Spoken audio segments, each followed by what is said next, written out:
आगु टेस्टिंग होता 30 टा जिले में मेडिकल कॉलेज आम टेस्टिंग फैसिलिटी अवेलेबल अच्छी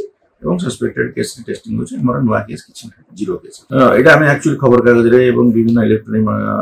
मीडिया माध्यम रे भी हम जानिछु जे सिंगापुर और थाईलैंड आउ आपण हांगकांग रे किछि कोविड केस बढ़ियार लक्षण देखाइछि एवं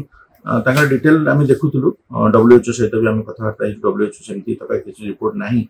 हमर जो माने अछि WHO रो कंसल्टेंट किंतु तांकर जो बाहर छि रिपोर्ट सेते बाहर छि जे नुआ स्ट्रेन बोली कहि नांती से माने जो माने एक्चुअली कोचन जे जेतु लोक मान रोग प्रतिशोधक शक्ति किंबा पर्टिकुलरली एई एंटी कोविड एंटीबॉडी कमी कमी जाउछि तेनो टिके सर्च देखाइ छि एवं किछि अधिका लोक एडमिशन छि एवं डेथ भी रिपोर्ट हि छि कोहाइ छि जे तांकर सेठी जो माने ससेप्टेबल पॉपुलेशन पर्टिकुलरली छोट पिला आउ एल्डरली पीपल विथ डिजीज एवं केयरफुल रहिया कोहाइ छि किंतु भारत रे हमर जाय किसी स्पेशल अलर्ट जारी करा जायनी आमे समस्त अलर्ट अछु आमे भी सरकार के सहित एवं विभिन्न गवर्नमेंट ऑफ इंडिया से जोगाजोग रे अछु जहाँ आसीबो इन्फॉर्मेशन आमे आपन जनसाधारण शेयर करिवु एवं से अनुसार आमे पदक्षेप निश्चित करिवु।